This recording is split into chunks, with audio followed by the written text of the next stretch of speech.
So how do prospects become customers? You might have a target list, and if you don't have a target list, you should.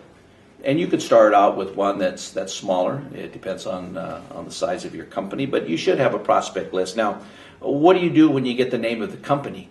You need to find information about that company. So how can we find that information? Well, here's some suggestions, and these really don't cost. They cost very little or nothing at all. You can get on the internet, and you can get on a site called Manta. You can get on LinkedIn, Facebook, Twitter. You could Google the name of the company and find out information on the company, your prospect.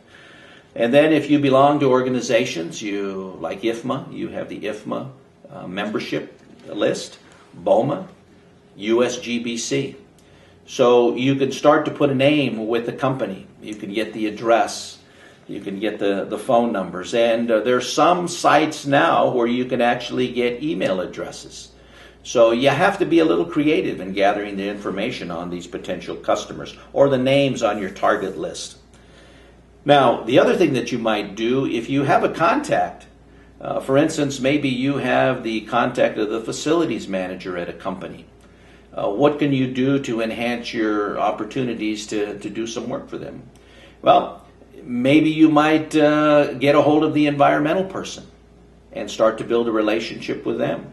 The contracts person, the purchasing individuals, or the finance people. The more contacts you have within one organization enhances the opportunities that you may have to offer them services. Now, if you send them a letter or you send them an email, what might you do that would be pretty easy to do? What types of subjects would they be? In most every major city, there are business journals. In the newspapers, in many cases, there are business sections. And in that business sections, you can see lists of people that receive promotions. Why not send an individual a promotion letter? Or a congratulatory promotional on their promotion. Or maybe a company has a major project that they've just started.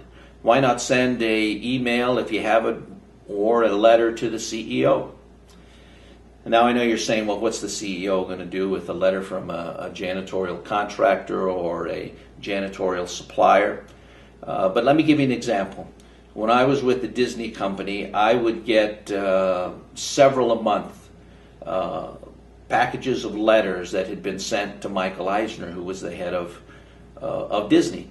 And they wanted to offer to do the janitorial services or submit proposals. Well, he undoubtedly never saw them, but his secretary did, and every one of those letters was responded to. They would send it to me, and then I would have to send a copy back. Particularly when the company is a publicly held company, they want that PR. So don't minimize that. And when you send a letter congratulating somebody, you might say, congratulations on your promotion. My name is Ron Segura with Segura & Associates. I know that you don't get involved in some of the areas of your company where I would do business, but if you could pass it on, or if there's ever anything I can do, please feel free to call. And you'd be amazed how many times they'll pass on that letter. Think about the times that you've been recognized for some achievements from people you didn't know. So those are some things that you can do. Congratulations, promotion letters, recognizing achievements, new projects. And so be creative on that type of communication, and you'll really be on the road to making these prospects customers.